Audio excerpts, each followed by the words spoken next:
Welcome back to the Pillarworks channel. My name is John. For this cabinet, I ordered a big bundle of 4/4 cherry.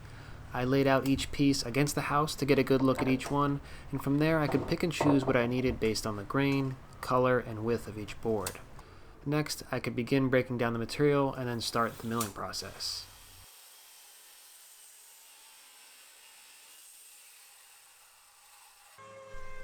As usual, that begins at the joiner. First, I get one flat face on each board, and then switch to the planer to get the second face flat and parallel to the first. For the shorter side pieces of the cabinet, I simply edge jointed and glued the panels together. The longer top and bottom panels, however, needed a little extra work. They had a bit of a crook in them, meaning they were shaped like parentheses, and running them over the joiner would be a bit tedious, so I used the track saw to take care of those edges. Then I added a few dominoes for alignment and glued them up.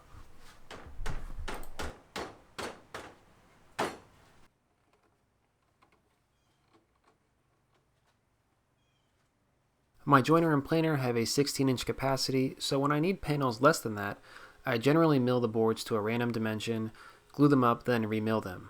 For panels over 16 inches, I mill them down to just over final thickness, glue them up, and then run them through the drum sander to final thickness. My drum sander has a capacity of 22 inches and is also open-ended, so I could flip it around and get something up to 44 inches sanded, but for this one in particular, they're about 17 to 18 inches wide, so one pass was perfect. I used the track saw to break down most of these panels to final dimension. I'm using the TSO parallel guide system, which are the blue aluminum bars you see attached to the track. This, in conjunction with their guide rail square, help make repeatable and accurate cuts very simple. I used dedicated ripping and crosscut blades for the respective cuts, which left me with a pretty good edge surface. These rails here are the 30-inch ones, but I also recently got the 50-inch ones, which helped me with the current apothecary cabinet that I'm working on. That'll be out in a few weeks.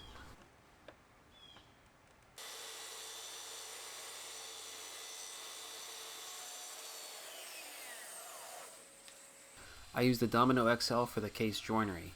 The black shim you see attached to the reference plate is the Domashim from Seneca Woodworking. This allows the larger domino to easily center on thinner material like this 3/4 inch cherry. I cut the mortises in the ends of the side panels first, then cut the mortises into the face of the top and bottom panels. The blue attachment is the Bigfoot from TSO, which adds a little bit more stability to the machine. To accurately cut the mortises for the vertical dividers, I cut a spacer out of plywood that I could reference the domino base against. I was going for a spacing of about 24 inches on either side and about 16 inches in between. I typically use the pins on the domino as my reference points and just work my way along the width of the panel. This leads to a lot of excess mortises, especially in a wide panel, so in my next project I'll be using a story stick approach to mark lines to reference off of. I still had a few miscellaneous things to do before gluing up the cabinet.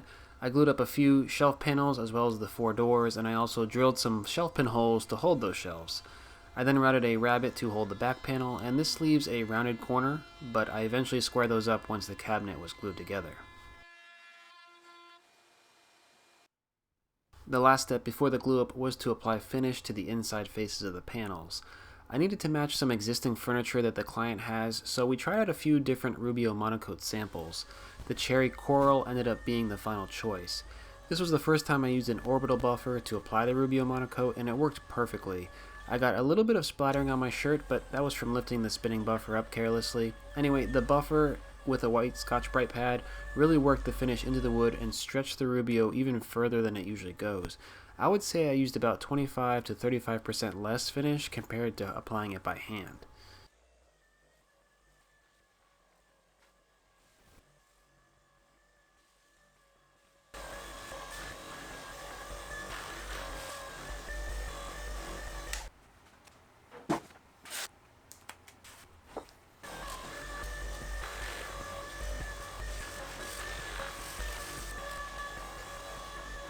Onto the glue up. This one was pretty straightforward. I used epoxy, which allows a longer working time compared to the regular PVA wood glues.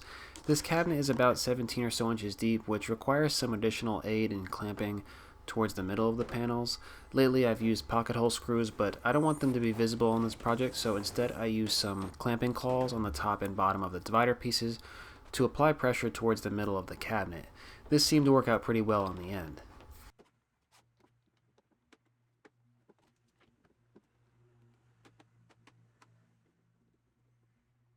With the cabinet portion mostly done, I moved on to the 4 doors. These doors are going to be simple slab-style doors about 12 inches wide and 20 or so inches tall. I cut them to their final height or length, but left the width a touch heavy until after hanging the hinge hardware. Speaking of which, I used the Blum full overlay hinges for these doors. The only somewhat complicated part of this was making sure the top hinge on each door would not interfere with the shelf and shelf pins. I made sure to figure this out ahead of time when designing this, but I still walked in circles a few times making sure I didn't mess things up. This Craig hinge jig works pretty well, though I don't really trust it to drill the screw holes, so I only use it to drill the larger hole, then come back with a straight edge and drill the holes using the actual hinges as a guide.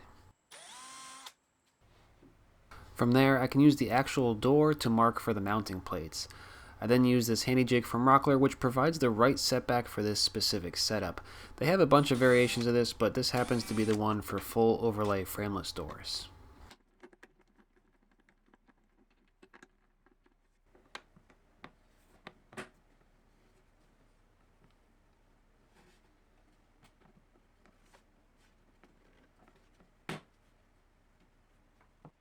The great thing about hinges like these is the built-in adjustability. They have a 3-way adjustment. You can move them in and out, side to side, and up and down.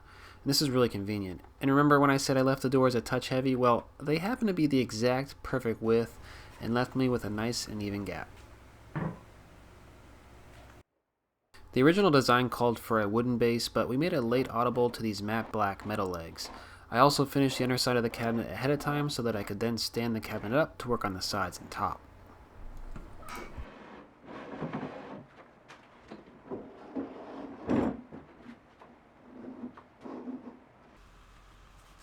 After a bit of sanding and adding some roundovers, I applied the finish to the rest of the cabinet.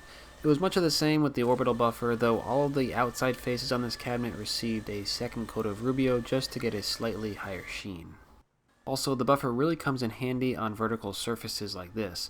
When doing it by hand, I usually fumble and drip some of the finish onto the workbench, but the buffer is able to sort of charge up with the finish and apply it as needed. The back panel is a piece of ply with the same Rubio applied to the inside face, and it's held in place with some 23 gauge pin nails. To prevent these doors from cupping over time, I added some bracing to the inside faces. These are attached with screws, with the outside screws having a somewhat elongated hole to allow for seasonal wood movement.